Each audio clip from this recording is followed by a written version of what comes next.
नमस्कार सभी को, राधे राधे, जय श्री कृष्णा। फिर से हाजिर है साइकोलॉजी की एक और क्लास लेकर। देखिए, कल की क्लास में हमने शिक्षण वक्र और पठार के बारे में पढ़ा था, थ्योरी की क्लास थी। आज उसी से रिलेटेड कुछ क्वेश्चन लेकर आए हैं। तो आज का टॉपिक भी हमारा क्या है, शिक्षण वक्र और अधिगम पठार। इसके हम क्वेश्चंस करने वाले हैं ताकि हमने जो पढ़ा हुआ है उसका रिविजन हो जाए और अच्छे से जो है कॉन्सेप्ट क्लियर हो। तो देखिए, आज का हमारा पहला क्वेश्चन क्या है कि शिक्षण वक्र मुख्यतः किससे प्रदर्शित करता है, किसे प्रदर्शित करता है। ऑप्शन में है बुद्धि के विकास को, सीखने की प्रगति को, व्यक्तित्व के विकास को या फिर शारीरिक विकास को। तो देखिए, बात किसकी हो रही है, शिक्षण वक्र की हो रही है। और हमने क्या पढ़ा था कल थ्योरी की क्लास में कि शिक्षण वक्र में क्या दर्शाया जाता है। देखिए, जब जब सीखने की जो गति है, जब सीखने की गति को हम क्या करते हैं, ग्राफ में दर्शाते हैं। एक ग्राफ में जो दर्शाते हैं सीखने की गति को, यानी कि बालक ने सीखने के लिए कितना अभ्यास किया और उस बालक की कितनी उन्नति हुई या प्रगति हुई, उपलब्धि प्राप्त की उसने। जब हम एक ग्राफ में इसको सीखने की गति को दर्शाते हैं, इसी को हम क्या कहते हैं, शिक्षण वक्र कहते हैं। तो देखिए, यहाँ पर क्या है, ऑप्शन में है सीखने की जो प्रगति है उसको जो है प्रदर्शित करता है क्या, शिक्षण वक्र। तो आंसर हमारा रहेगा यहाँ पर बी। नेक्स्ट, शिक्षण वक्र के क्षैतिज अक्ष यानी कि एक्स अक्ष सामान्यतः क्या प्रदर्शित करता है, उपलब्धि, त्रुटियों की संख्या, अभ्यास या समय, बुद्धि या लब्धि। तो देखिए, बुद्धि लब्धि, तो ध्यान रखिए हमने क्या कहा, इस तरीके का ग्राफ बनाया जाएगा, उसमें दो रेखाएं होगी। एक रेखा कैसी होगी, क्षैतिज होगी। ये लेटी हुई जो रेखा है, ये कौन सी रेखा है, क्षैतिज रेखा है। और ये जो खड़ी रेखा है, ऊपर से नीचे की, नीचे से ऊपर की ओर जो रेखा खड़ी रेखा है, इसको हम क्या कहेंगे, ऊर्ध्वाधर रेखा कहेंगे। और इसको हम क्या कहेंगे, क्षैतिज रेखा। दोनों के बीच कितने, 90 डिग्री का कोण बनेगा। और ये जो है शिक्षण वक्र में नीचे जो लेटी हुई रेखा है, क्षैतिज रेखा है, ये क्या दर्शाती है, बालक का अभ्यास, बालक के द्वारा किया गया अभ्यास या अधिगम को दिया गया समय। और जो खड़ी रेखा है ये क्या दर्शाती है, बालक की उन्नति या फिर कहे प्रगति। तो यहां पर हमारे पास ऑप्शन में है अभ्यास या समय। तो देखिए, जो क्षैतिज अक्ष है इसको हम क्या कहते हैं, गणित में इसको एक्स अक्ष कहा जाता है। ध्यान रखिएगा, इसको हम क्या कहते हैं, एक्स अक्ष। और जो खड़ी रेखा है, ऊर्ध्वाधर रेखा है, इसको हम क्या कहते हैं, वाई अक्ष। तो पूछा क्या है, क्षैतिज अक्ष सामान्यतः क्या प्रदर्शित करता है। तो ध्यान रखिएगा, ये क्या प्रदर्शित करता है, अभ्यास और समय। नेक्स्ट, शिक्षण वक्र में ऊर्ध्वाधर जो अक्ष है यानी कि वाई अक्ष है, सामान्यतः किसे प्रदर्शित करता है। तो हम बात कर चुके हैं, यानी कि जो खड़ी रेखा है, ये वाली जो खड़ी रेखा है, कौन सी, ऊर्ध्वाधर रेखा अक्ष या फिर कहे इसको वाई अक्ष। ये किसको प्रदर्शित करती है, बालक की जो है प्रगति को, उसकी उन्नति कहे, प्रगति कहे, अधिगम कहे, उपलब्धि कहे।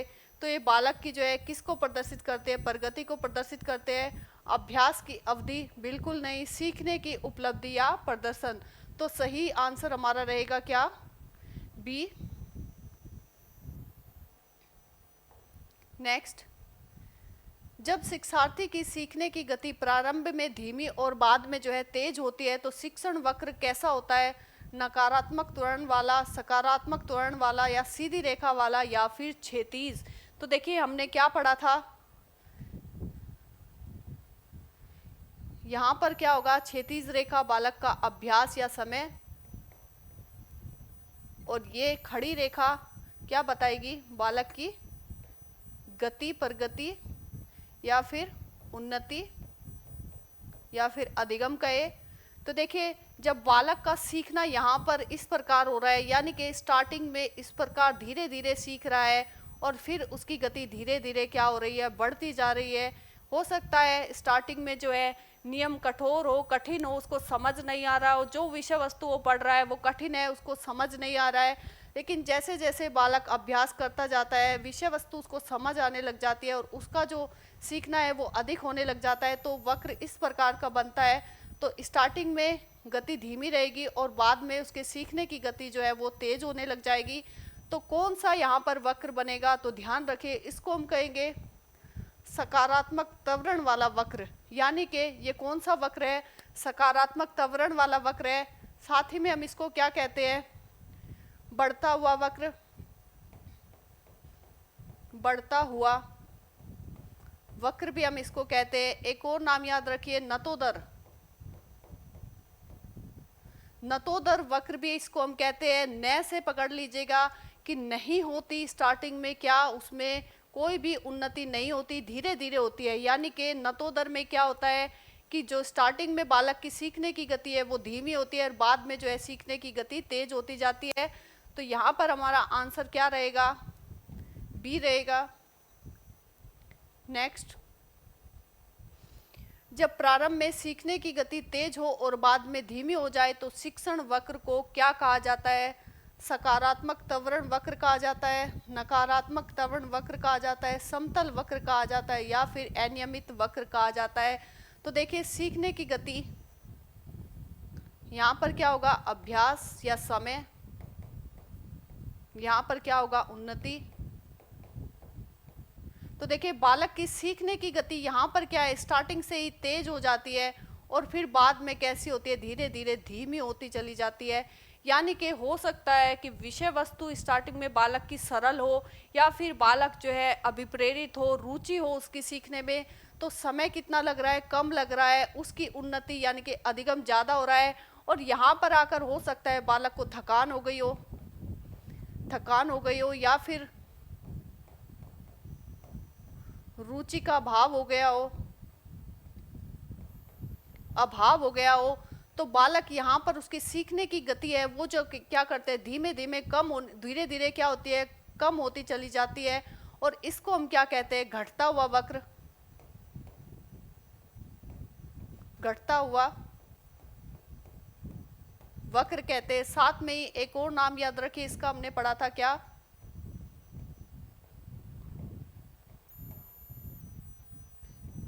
उन्नतोदर वक्र। याद रखिए, इसका नाम क्या है, उन्नतोदर वक्र। यानी कि स्टार्टिंग में क्या हो रही है, उन्नति हो रही है, यानी कि तीव्र गति से विकास हो रहा है। याद रखना, उन्नतोदर में क्या होता है, उन्नति होती है स्टार्टिंग से। इस शब्द को पकड़ लीजिएगा, स्टार्टिंग में ही क्या हो रही है, उन्नति हो रही है और बाद में बालक को थकान के कारण, रुचि के अभाव के कारण जो है गति जो है उसकी धीरे पड़ जाती है। तो वक्र की जो रेखा है नीचे की तरफ घटने लग जाती है, इसलिए हम इसको क्या कहते हैं, घटता हुआ वक्र भी कहते हैं। इसी को हम क्या कहते हैं, नकारात्मक। देखिए, जब घट रहा है तो घटते हुए को हम क्या कहेंगे, नकारात्मक त्वरण वक्र कहेंगे। तो आंसर रहेगा बी।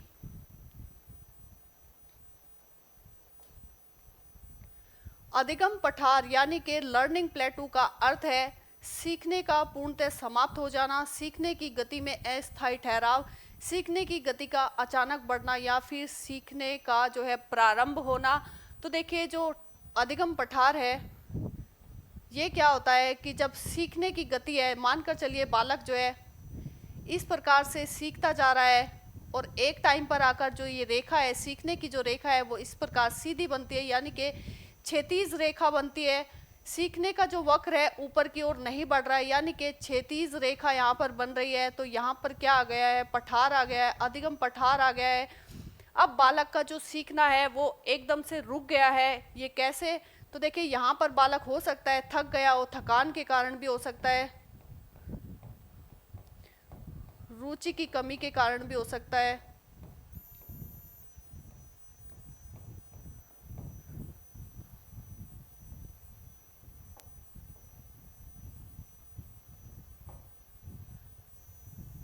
अभी प्रेरणा की कमी के कारण भी हो सकता है। तो बालक क्या है, यहाँ पर जाकर रुक जाता है। तो ध्यान रखिए, इसी रुकने को यानी कि जो क्षैतिज रेखा बन रहे इसी को हम क्या कहेंगे, पठार कहते हैं। और ये कैसा होता है, अस्थायी ठहराव होता है, ये याद रखना है। स्थायी ठहराव नहीं होता है, कभी भी ये नहीं है कि पठार को समाप्त नहीं किया जा सकता। तो पठार को समाप्त किया जा सकता है। अगर बालक में थकान के कारण पठार हो रहा है तो उसको क्या दिया जाए, विश्राम दिया जाए। कुछ समय के लिए क्या विश्राम की आवश्यकता है। रुचि की कमी अगर उसमें हो गई है तो जो है बालक को रुचि पैदा की जाए, कुछ जो है नए तरीके अपनाए जाए। हो सकता है बालक जो है बोरियत तरीके से जो है बोर हो गया हो, पुराने तरीके से बोर हो गया हो, बोरियत लगने लग गई हो उसको, तो नए तरीके अपनाए ताकि बालक में रुचि पैदा हो। साथ में ही अभिप्रेरणा की कमी हो गई है तो बालक को क्या करे, अभिप्रेरित करे सीखने के लिए, ताकि ये जो अधिगम का पठार आ गया है ये समाप्त हो सके। तो देखिए सीखने की गति में जो अस्थायी ठहराव होता है उसी को हम क्या कहते हैं, पठार कहते हैं, अधिगम पठार। तो आंसर रहेगा हमारा यहाँ पर बी। अधिगम पठार के दौरान शिक्षार्थी के प्रदर्शन में सामान्यतः क्या दिखाई देता है, लगातार तीव्र वृद्धि, कोई परिवर्तन नहीं, बहुत कम प्रगति, अचानक जो है पूर्ण गिरावट, सीखने की पूर्ण समाप्ति। तो देखिए हमने एक बात की है पिछले क्वेश्चन में पठार की, तो यहाँ पर उसमें कोई परिवर्तन दिखाई नहीं देता। क्षैतिज रेखा इस प्रकार से बनती है और थोड़ा बहुत हो सकता है मामूली सा परिवर्तन दिखाई देगा, थोड़ा ऊपर की ओर दिखाई दे सकता है लेकिन बहुत ज़्यादा नहीं देगा। रेखा आपको यहाँ पर लगभग जो है सीधी ही दिखाई देगी ये। तो ध्यान रखिए हमारा जो आंसर है वो क्या रहेगा, कोई परिवर्तन नहीं या फिर बहुत कम जो है प्रगति। आंसर रहेगा हमारा यहाँ पर बी। नेक्स्ट, अधिगम पठार के निम्नलिखित में से कौन सा कारण हो सकता है, थकान, एकाग्रता की कमी, प्रेरणा की कमी या फिर उपयुक्त सभी। तो देखिए इसको पिछले क्वेश्चन में ही हमने इसके जो है कारण की बात की थी कि जो पठार है वो किस कारण हो सकता है बालक जो है लंबे टाइम से जो है किसी एग्जाम की तैयारी कर रहा हो और वो थक गया हो, तो थकान के कारण भी क्या आ सकती है, अधिगम में पठार हो सकता है। साथ में बात करें एकाग्रता की कमी हो सकता है उसका जो ध्यान है वो अपनी पढ़ाई से अधिगम से भटक गया हो, तो यहाँ पर एकाग्रता की जो कमी है उसके कारण भी क्या हो सकता है, अधिगम में पठार आ सकता है। साथ में बात करें प्रेरणा की कमी, हो सकता है बालक जो है अभी प्रेरित ही नहीं हो रहा है अधिगम के लिए, सीखने के लिए, उसमें प्रेरणा की कमी हो, तब भी जो है ये पठार बन सकता है। तो आंसर हमारा क्या रहेगा, उपयुक्त सभी। नेक्स्ट, अधिगम पठार को दूर करने में निम्नलिखित में से कौन सा सबसे अधिक सहायक हो सकता है, अभ्यास बंद कर देना, प्रेरणा व उचित विश्राम देना, दंड देना या सीखने का समय कम कर देना। तो देखिए अभ्यास ही बंद कर देंगे तो जो अधिगम का पठार है वो कैसे समाप्त होगा, तो ये तो गलत रहेगा। साथ में ही दंड देने से कभी भी अधिगम का पठार नहीं टूटेगा, नहीं समाप्त होगा। सीखने का समय अगर कम कर देंगे, देखिए अगर अभ्यास ही कम कर देंगे तो पठार कैसे समाप्त होगा, तो सही क्या रहेगा कि बालक को क्या करे, प्रेरणा दे, प्रेरित करे, और अगर वो थक गया है तो उसको क्या दे, उचित विश्राम दे। कुछ समय के लिए उसको जो है उचित विश्राम जो है उसको दिया जाए बालक को, ताकि जो वो पठार आया है यहाँ पर सीखने में जो ये क्षैतिज रेखा बन रही है ये समाप्त हो सके और बालक का यहाँ से फिर से जो है अधिगम की गति जो है ऊपर की ओर बढ़े, ये वक्र जो है ऊपर की ओर बढ़े, बालक जो है उन्नति करे। तो ध्यान रखिएगा आंसर रहेगा हमारे यहाँ पर बी।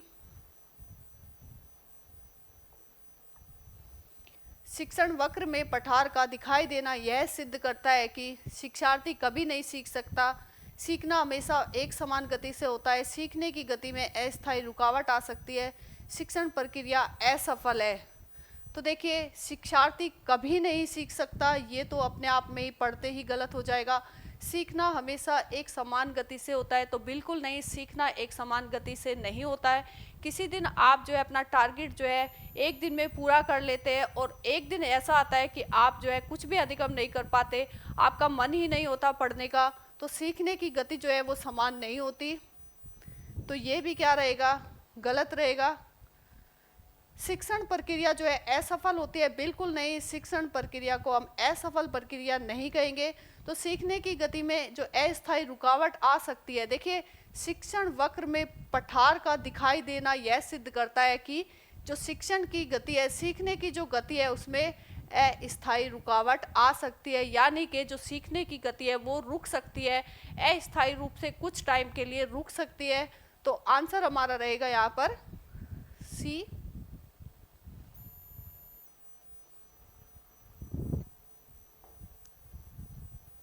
नेक्स्ट, यदि अभ्यास के साथ प्रदर्शन में लगातार सुधार होता जाए तो शिक्षण वक्र सामान्यतः कैसा होगा?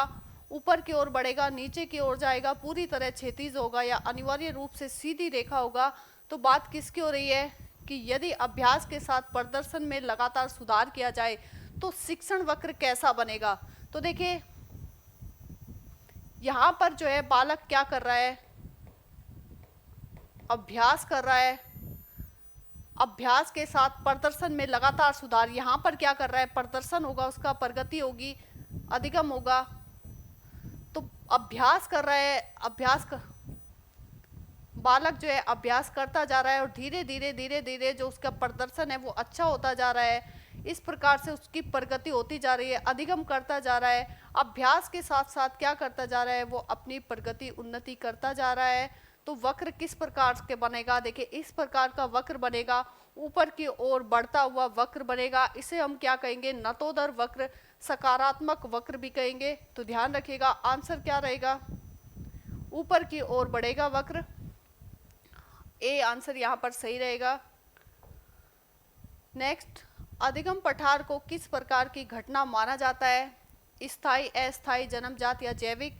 तो देखिए हम बात कर चुके हैं, अधिगम का जो पठार है वो अस्थायी होता है, क्योंकि उसको जो है अगर हम अपने तरीकों को बदल दे, बालक को जो है विश्राम करने दे, अगर बालक थकान के कारण जो है पठार बन गया है, ध्यान रखिए बालक में जो ये पठार आया है, जो ये क्षैतिज रेखा यहाँ पर बन रही है उसके अधिगम में, हो सकता है वो थकान के कारण, रुचि के अभाव के कारण, अभिप्रेरणा की कमी के कारण, या फिर पुराने तरीके के कारण, या फिर जो है कठिन विषय वस्तु के कारण ये पठार आया है।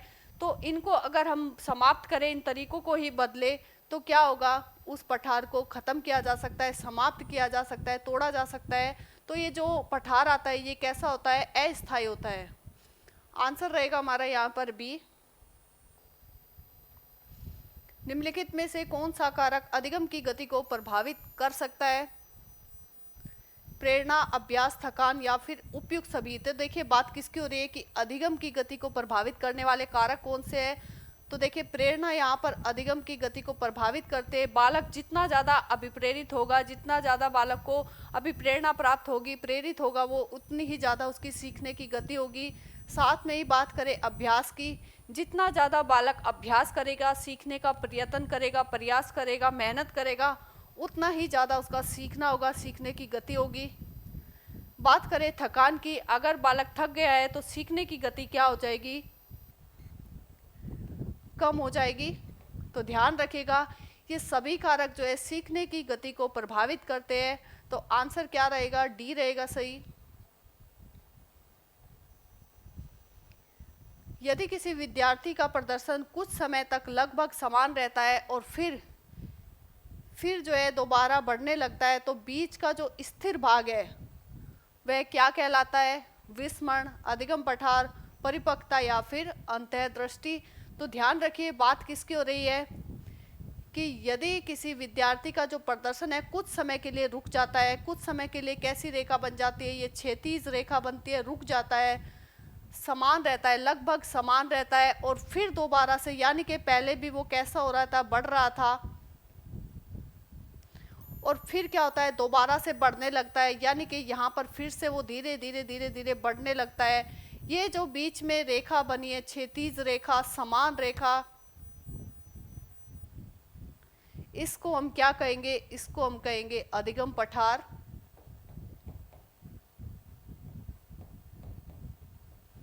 तो आंसर हमारा रहेगा यहाँ पर बी।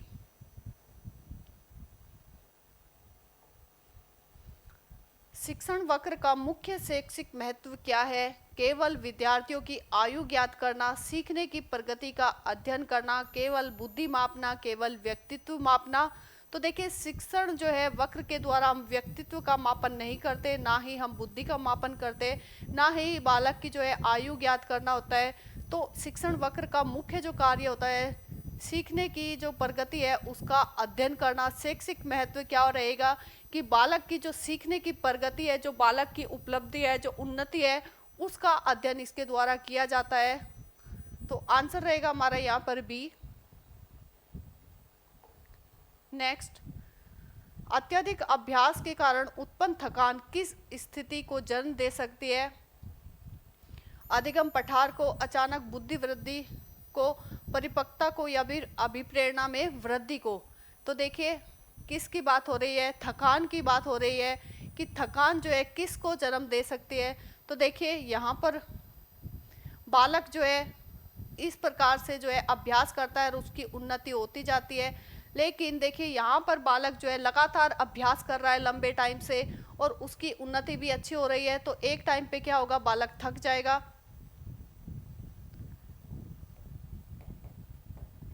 थक जाएगा बालक। लंबे समय से जो है वो प्रयास कर रहा है, अभ्यास कर रहा है। मानकर चलिए बालक किसी एग्जाम की लंबे टाइम से तैयारी कर रहा है, तो एक समय पर आकर बालक जो है थक जाता है। तब क्या होता है? उसकी जो ये रेखा है, शिक्षण जो वक्र है, ये सीधी रेखा नहीं, यहाँ पर वक्र कैसे बन रहा है? ऊपर की ओर बन रहा है। थकने के कारण क्या होगा? ये ऊपर नहीं जाएगा। ये कैसा बनेगा? सीधा बनेगा। तो ये जो क्षैतिज रेखा बनेगी, ये जो सीखने में जो है क्षैतिज रेखा बन गई है, सीखने में क्या आ गया? अधिगम पठार बन गया है यहाँ पर। तो ये क्या हो गया? थकान के कारण किस स्थिति को जन्म देती है? तो देखिए अधिगम जो थकान है वो किसको जन्म देती है? पठार को जन्म देती है, अधिगम के पठार को जन्म देती है। तो याद रखिएगा आंसर हमारा क्या रहेगा? आंसर रहेगा हमारा ए। नेक्स्ट, यदि शिक्षक पठार की स्थिति में विद्यार्थियों को नई विधियों से अभ्यास करवाता है तो इसका उद्देश्य क्या है? विद्यार्थियों को दंड देना, अधिगम में पुनः प्रगति लाना, अभ्यास समाप्त करना, या फिर परीक्षा को कठिन बनाना। तो क्वेश्चन हमारा क्या है कि यदि शिक्षक पठार की स्थिति, देखिए यहाँ पर बालक की जो है पठार की स्थिति है, यहाँ पर बालक की जो है ये क्षैतिज रेखा बन रही है, पठार की स्थिति बन रही है।